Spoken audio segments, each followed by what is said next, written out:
السلام عليكم ورحمة الله وبركاته. حلقة جديدة وبرنامجكم بلاي ميكر. طبعا مفيش صوت في الوسط الرياضي المصري اعلى من صوت السوبر الافريقي بين الاهلي والزمالك، عشان كده هات كوبايه شايك او قهوتك وتعالى ندردش عن الماتش شويه. بس قبل كده لازم تعمل اشتراك في القناه ولايك للفيديو عشان يوصل لاكبر عدد من المشاهدين. خلونا نبدا كلام عن المباراه من ملعب المباراه. ملعب المباراه هو ملعب المملكه ارينا، معقل نادي الهلال السعودي. طبعا كلنا عارفين ان الاهلي تاهل لبطوله السوبر الافريقي عن طريق فوزه بدوري ابطال افريقيا على الترجي التونسي بنتيجه 1-0 من مجموع اللقاءين. الاهلي تعادل 0-0 في تونس وكسب 1-0 في القاهره عن طريق هدف رامي ربيعه. الناحيه الثانيه نادي الزمالك تاهل للسوبر الافريقي عن طريق احراز بطوله الكونفدراليه الافريقيه على حساب نهضه بركان المغربي بمجموع اللقاءين 2-2. الزمالك كان خسر لقاء الذهاب في المغرب 2-1 ولكن قدر يعوض ويكسب في القاهره 1-0 عن طريق احمد حمدي، واستفاد الزمالك من قاعده هدف خارج الارض بهدفين وقدر يحقق البطوله. من ناحيه الالقاب التاريخيه للسوبر الافريقي الاهلي عنده 8 القاب بينما الزمالك عنده 4 القاب فقط. خلونا نبدا كلام مع بعض عن المباراه من الجانب الفني. نبص لقائمه الفريقين ونشوف مين اللي اضاف جديد على القائمه. الاهلي اضاف الاربع صفقات الجديده اللي عملها وهم يحيى عطيه الله واشرف داري ويوسف ايمن المدافعين وعمر الساعي لاعب خط الوسط. طب مين اتوقع مشاركته في اللقاء؟ اتوقع مشاركه يحيى عطيه الله فقط. طب ليه؟ عشان يحيى عطيه الله رجله في الملعب، لعب الاهلي مباراتين في افريقيا واخر مباراه كان عامل 2 اسيست وعمل اداء كبير جدا. ما اعتقدش ان مارسيل كولر هيغامر باي لعيب تاني من اللعيبه اللي معاه الا لو اضطر لا قدر الله اصابه او حاجه، انما غير كده ما اعتقدش مارسيل كولر هيغامر باي لعيب من الثلاثه التانيين. هنروح لمعسكر نادي الزمالك اللي اضاف لقائمته الخمس صفقات اللي جابها في الصيف، وهم الباك الشمال المغربي محمود بن تايك، الباك الشمال المصري اللي جابه من نادي انبي محمد حمدي، ومشلاك لعيب خط الوسط، وعمر فرج وحسام اشرف المهاجمين. طب مين اتوقع ان هو يلعب لقاء السوبر الافريقي؟ اتوقع محمد حمدي فقط، الباك الشمال هو اللي ممكن يكون ليه نصيب في المشاركه كاساسي. خلينا بعد كده نتكلم عن التشكيل الامثل للفريق. طبعا من وجهه نظري انا بشوف اولا ان الاهلي ممكن يبدا بنفس التشكيل اللي لعب بيه مباراتين جورماهيا يكين، الشناوي في حراسه المرمى، محمد هاني ظهير ايمن، رامي ربيعه وياسر ابراهيم في قلب الدفاع، يحيى عطيه الله ظهير ايسر، وخط الوسط مكون من مروان عطيه واكرم توفيق وامام عاشور، والثلاثي الهجومي بيرسي تاو وحسين الشحات ووسام ابو علي. طب ليه بتتوقع التشكيل ده؟ هو مش توقع قد ما هو قراءه في عقل مارسيل كولر، لان كلنا عارفين ان مارسيل كولر مدرب مش بيحب التأليف، مش بيحب المفاجآت، مش بيحب التغييرات الكتيره على التشكيل. هو بيعتمد على التجانس ما بين اللاعبين، ان اللعيبه يحفظوا لعبه، يحفظوا الجمل اللي هو محفظه لهم.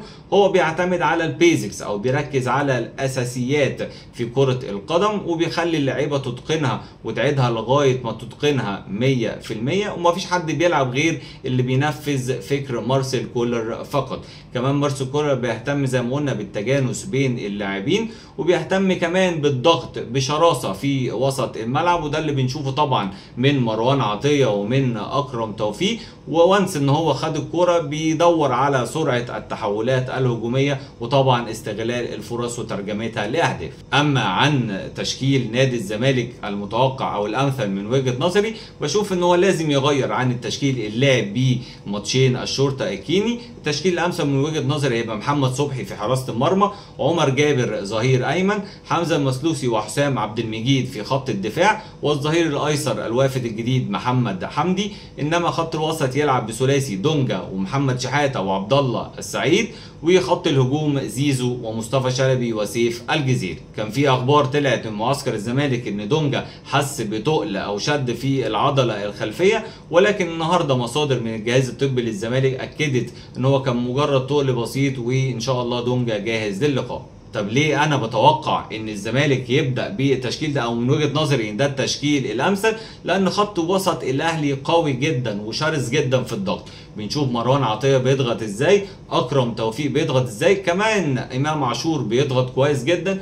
وانا شايف لو الزمالك لعب بخط الوسط اللي لعب فيه ماتشين الشرطه هيكيني، اللي هو تواجد عبد الله السعيد وناصر ماهر مع بعض في منتصف الملعب، والوحيد اللي شويه عنده واجبات الدفاعيه هو دونجا، انا شايف ان الزمالك كده هيفقد السيطره تماما على وسط الملعب. الزمالك ممكن يلجا للحل ده امتى؟ لو الزمالك مثلا خسران في اخر ربع ساعه تلت ساعه وعايز يكثف هجوم ويبدا يطلع واحد من دونجا او محمد شحاته وينزل ناصر ماهر او عبد الله السعيد، يبقى بيلعب بستة واثنين تمانيات هجوميين قدامهم بحيث ان هو يخلق ضغط على دفاع النادي الاهلي. لو انت بقى متفق معايا بالتشكيلات اللي انا قلتها اكتب لي في الكومنتات وعرفني ان انت متفق معايا، انما لو انت شايف ان في تشكيل تاني هو التشكيل الامثل من وجهة نظرك يا ريت برضو تكتبوا لي في الكومنتات وتعرفني ونتكلم ايه التشكيل الامثل اللي ممكن كل فريق يلعب بيه المباراة. كان في كلام كتير ظهر اليومين اللي فاتوا انه ممكن مارسيل كولر يعمل مفاجأة ويبدأ بطاهر كأساسي في اللقاء عشان يفاجئ بيه نادي الزمالك، خصوصا ان طاهر في ماتش العودة قدام جورماه ياكيني عمل اداء جيد جدا، وبيقال ان هو في التدريبات متألق جدا. انما اشوف ان هو صعب، هي مجرد افكار، كلها افكار طبعا وارد ان هو يبدا بيه، ولكن وجهه نظري ان هو صعب يعمل كده. هو كولر زي ما قلنا بيعتمد على التجانس في الخط الامامي بالذات، وان هو قوه طاهر في قوته البدنيه واندفاعه البدني، وان هو ممكن مارسيل كولر يستفاد من الجزئيه دي في اخر نص ساعه، في اخر تلت ساعه يكون دفاعات الزمالك ارهقت، ينزل طاهر محمد طاهر بقدراته البدنيه العاليه ويسبب قلق ويسبب دوشه لدفاعات نادي الزمالك وطبعا يخلق خطوره. نروح بقى لمعسكر نادي الزمالك ونفكر مع بعض، هل نادي الزمالك وجوزيه جوميز ممكن يفكر ان هو يبدا بصفقه هجوميه جديده تربك دفاعات نادي الاهلي، وليكن على سبيل المثال مشلاك او عمر فرج؟ وارد طبعا، احتمال وارد جدا، ولكن انا اشوف ان هو هيبقى سلاح ذو حدين. وارد اللعيب ينزل يتألق والمدرب طبعا ياخد الكريدت وياخد صيت قدام الجمهور ان انا كان ليا وجهة نظر وان وجهة نظري صح، وارد طبعا ده يحصل، ولكن وارد برضو ان اللعيب ينزل ما يتألقش، فبالتالي تبقى ضريت اللعيب وضريت الفرقه وحرقت الصفقه قبل ما تبدا. معلومه بقى مفرحه لجماهير الزمالك ولكن بعيده عن السوبر، ان الزمالك بيخلص اجراءات التعاقد مع مدافع شاب عنده 19 سنه اسمه جيفرسون كوستا، وده هيتم قيده طبعا تحت السن. بيقال ان الزمالك اتفق معاه على كل حاجه وانه هيجي مصر بعد السوبر الافريقي للكشف الطبي والتعاقد. كفايه كلام عن الجزء الفني، طبعا هنكمل الجزء الفني بعد المباراه وهنحلل ان شاء الله اداء الفرقتين بعد المباراه، ولكن نكتفي بالقدر ده قبل المباراه ونروح بقى للاخبار اللي بتدور حوالين السوبر الافريقي قبل بدايته. ان شاء الله بكره الخميس في 10 صباحا هيتعمل الاجتماع الفني للمباراه اللي بتحدد فيه الزي بتاع الفريقين وبتحدد فيه بعض التعليمات الاداريه. والاخبار اللي طالعه من معسكر نادي الزمالك ان الزمالك هيبدا اللقاء بالزي الاسود بالكامل، بينما الاهلي هيلعب بزيه التقليدي التيشيرت الاحمر والشورت الابيض.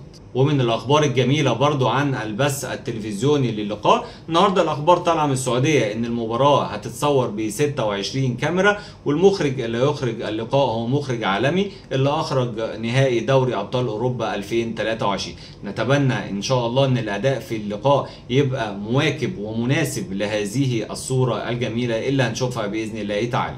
اما عن القنوات الناقله للمباراه، المباراه هتتنقل على 3 قنوات مفتوحه. اول قناه وهي MBC مصر اللي هتنقل المباراه على القناتين بتوعها بتعليقين مختلفين. اول تعليق هيبقى كابتن مدحت شلبي والسعودي فارس عوض. تاني قناه هتنقل المباراه على المفتوحه هي BN سبورت، وهيكون ان شاء الله اللقاء بتعليق كابتن عصام الشوالي. تالت قناه هتذيع المباراه وهي ابو ظبي الرياضيه اللي لم تعلن حتى الان عن معلقين المباراه، ولكن من وجهه نظري مش هتخرج عن 3، يعني عامر عبد الله او بلال علام او عصام عبده. اما عن حكم هذه المباراه اللي عمل لغط كبير من ساعه ما الكاف اعلن اسمه وهو الليبي معتز الشلماني، والحقيقه الاعتراض كان من طرف نادي الزمالك. المتحدث الرسمي لنادي الزمالك طلع قال ان احنا لينا تحفظات على الحكم، ولكن ما قالش السبب، يعني ما فيش سبب مقنع قاله الزمالك عشان يعترض على حكم اللقاء، وعشان كده الزمالك لم يقدم حتى احتجاج رسمي للكاف. طب تعالوا نبص مع بعض، الحكم ده حكم كام مباراه مباراه للاهلي وكم مباراه الزمالك عشان نشوف الزمالك ممكن يعترض على ايه. هنلاقي ان الحكم ده حكم مباراتين للاهلي ومباراه واحده للزمالك. المباراتين بتوع الاهلي كانوا في دوري ابطال افريقيا 2023.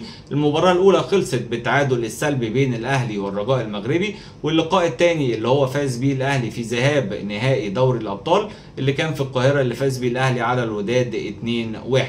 اما المباراه اللي دارها الشلماني لنادي الزمالك كانت في نفس النسخه من دوري الابطال 2023 وانتهت بخساره الفريق الابيض 2-0 امام شباب بلوزداد الجزائري. وده ممكن يفسر لنا يعني ليه الزمالك بتعترض. ممكن يكون الزمالك بتعتبره فال وحش او حاجه، هنشوف. وان شاء الله الحكم يؤدي اداء كويس ويخرج بالمباراه لبر الامان باذن الله تعالى. طبعا مهم ان احنا نقول ان المباراه لو انتهت بنتيجه التعادل هنلجا مباشره لضربات الجزاء الترجيحيه ومفيش اي وقت اضافي في اللقاء.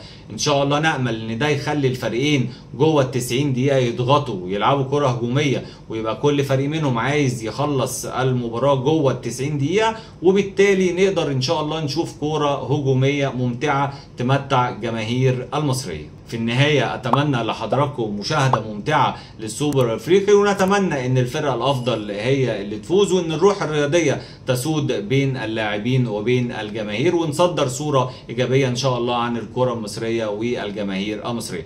أراكم على ألف خير. السلام عليكم ورحمة الله وبركاته.